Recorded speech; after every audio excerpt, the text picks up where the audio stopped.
Assalamualaikum warahmatullahi wabarakatuh. Alhamdulillahirabbil alamin wa bihi nasta'inu ala umuri dunya waddin. Wassalatu wassalamu ala khairil khalqi Muhammadin wa ala alihi wa sahbihi ajmain. Allahumma faqihna fid din wa 'allimna fit ta'wil amma ba'du.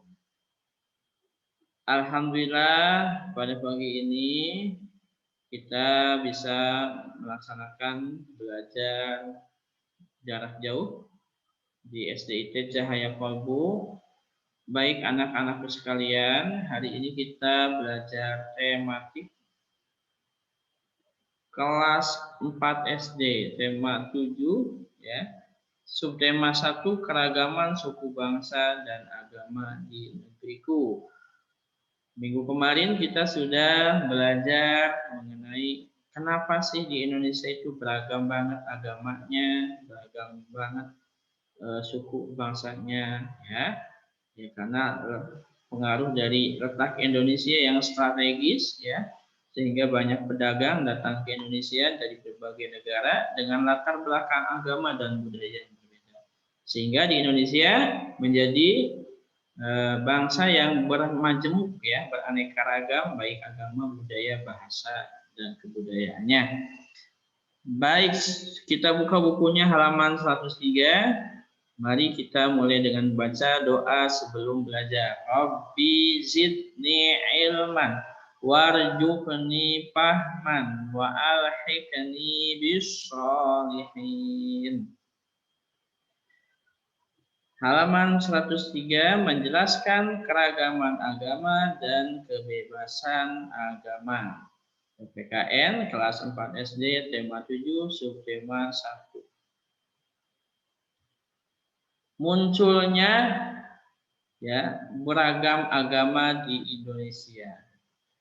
Sumber daya alam yang melimpah dan letak strategis menjadikan Indonesia sebagai tempat yang menarik bagi para pedagang internasional.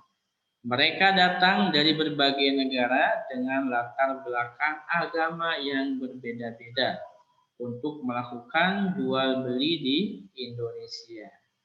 Hal ini yang menyebabkan munculnya beragam agama di Indonesia. Baik, dahulunya Indonesia adalah bentuknya kerajaan Nusantara, kerajaan Hindu-Buddha, ya. Kerajaan Majapahit, kerajaan Singosari yang bercorak Hindu-Buddha. Kemudian datang para pedagang yang mencari rempah-rempah dari negeri Eropa, ya, dari Portugis, dari Inggris, dari Belanda, karena negeri mereka dulu sangat membutuhkan rempah-rempah untuk memenuhi kebutuhan gaya makan yang mewah.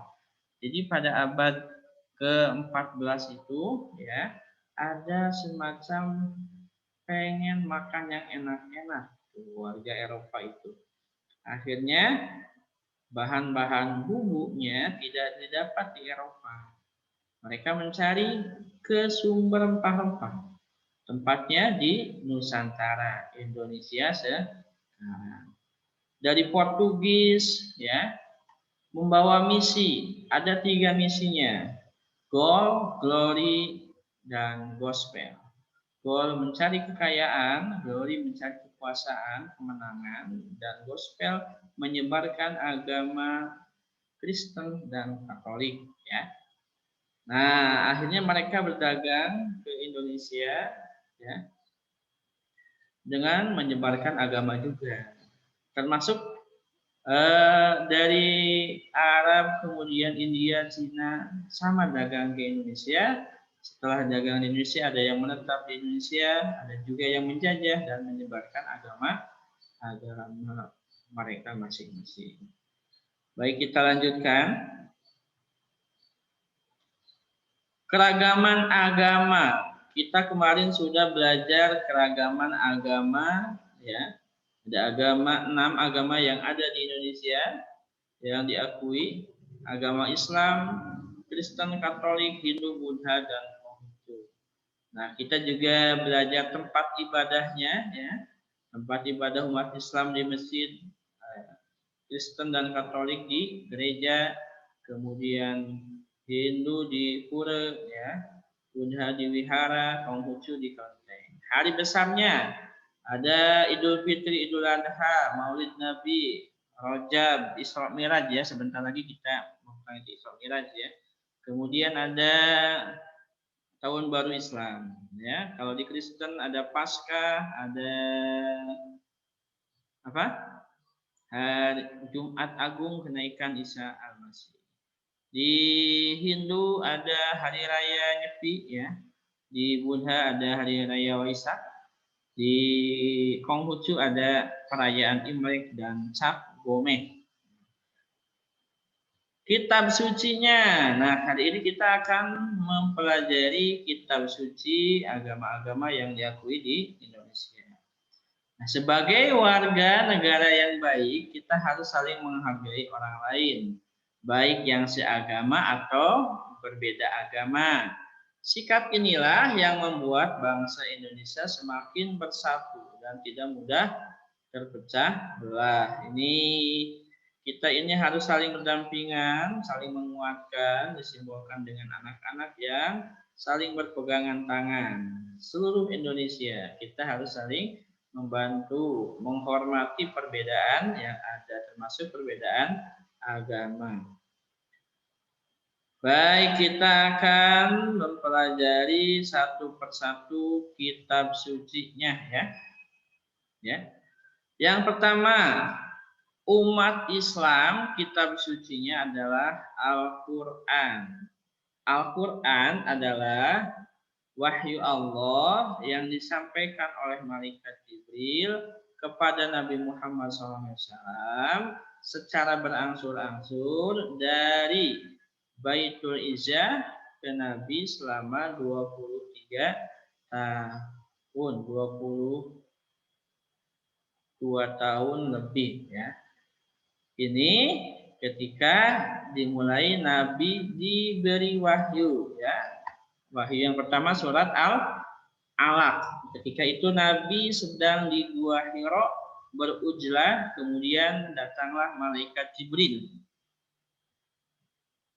Iqra ma ana biqori, aku gak bisa baca. Jibril, Iqra, bacalah, kata malaikat Jibril. Ma ana biqori, aku gak bisa baca. Kemudian sampai ketiga kali, hai Muhammad, Iqra bismi rabbikal ladzi khalaq.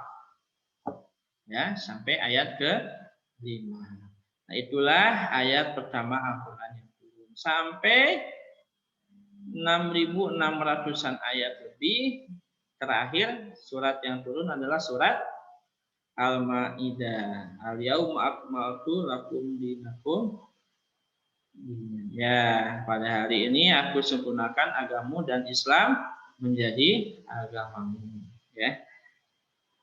Al-Quran ini adalah sumber ilmu, ya, sumber hukum Islam yang paling otentik, ya. Tidak ada sehuruf pun yang dipalsukan. Semuanya tauqifi dan diriwayatkan secara muttasil dan juga terus menerus, sehingga keasliannya akan tetap ada sampai sekarang, sampai yaumil kiamah. Jadi ada jaminan Al-Quran itu tidak akan ada pemalsuan sampai hari kiamat. Nah, Al-Quran ini terdiri dari 30 juz, ya. Ya, 30 juz, kemudian 114 surat. Nah, kalian sudah ngapalin juz amma, ya? Ayo yang semangat ngapalin juz ammanya. Jangan sampai ada yang lupa, ya. Umat Islam di Indonesia mengajarkan Al-Quran atau kitab suci umat Islam ini dari mulai anak-anak. Kalian ingat waktu PAUD belajar Iqra 1 sampai 6, kemudian dilanjutkan dengan Al-Quran, kemudian sekarang kamu hafalin juz amma. Itu semua untuk bekal hidup kita, karena Al-Quran itu bekal hidup seumur hidup. Bayangin kita pas lahir diadanin, kemudian nanti juga pas kita meninggal juga disolatin dengan bacaan Al-Quran. Makanya kita harus baca Al-Quran. Nah, di umat Islam kitab sucinya Al-Quran. Tapi nanti ditambah dengan sumber-sumber yang lain. Ada yang sumber kedua setelah Al-Quran yaitu hadis. Kitab-kitab hadis ini jumlahnya banyak, tapi yang paling mutawatir ada 6 kitab. Disebut kutubus sita. Kalau masih kurang, kutubut tis'ah 9 kitab. 6 kitab apa aja sih Pak urutannya? Yang pertama yaitu kitab Sahih Bukhari. Kemudian yang kedua Sahih Muslim. Yang ketiga Sunan Ibnu Daud. Yang ketiga Sunan At-Tirmidzi. Yang kelima Sunan An-Nasa'i dan yang keenam ada Sunan Ibnu Majah. Ada lagi nggak Pak? Ada yang ketujuh namanya Sunan Ibnu Hibban ya. Karya Ibnu Hibban ini menulis kitab ya namanya Sunan Ibnu Hibban. Selanjutnya umat Islam dianjurkan untuk berpegang teguh ya kepada Al-Quran dan Sunnah ya. Ada sumber yang lainnya, kias dan juga ada sumber ijma. Baik, kita lanjutkan ke kitab suci agama yang lain di Indonesia. Ada Bible atau Bible. Umat Islam mengenalnya Injil. Dalam Al-Quran ada Injil. Alkitab ini adalah kitab suci umat Kristen dan Katolik. Ya, jadi Bible atau Injil atau Alkitab itu sama kitab suci umat Kristen dan Katolik. Ya. Selanjutnya di agama Hindu ada kitab Weda. Ya, kitab Weda ini ya kitab suci umat Hindu. Selanjutnya di agama Buddha ada kitab Tripitaka, kitab suci agama Buddha. Selanjutnya di Konghucu ada kitab suci umat Konghucu yaitu Shishu, ya kitab suci. Nah, kita ulang yuk dari awal sambil dihafalin. Kitab suci umat Islam ada Al-Quran. Kemudian kitab suci Kristen dan Katolik yaitu Alkitab sama ya. Yang keempat, kitab suci umat Hindu yaitu Weda. Yang kelima, kitab suci agama Buddha yaitu Tripitaka. Dan terakhir Konghucu kitab sucinya adalah Shishu. Nah, baik. Selamat mengerjakan tugasnya di halaman 104 ya. Baik, mari kita tutup pelajaran kali ini dengan membaca doa. Berdoa dimulai. Allahumma anfa'na bima 'allamtana wa 'allamna alladzi yanfa'una wa zidna ilma. Terima kasih. Wassalamualaikum warahmatullahi wabarakatuh. Everybody hands up.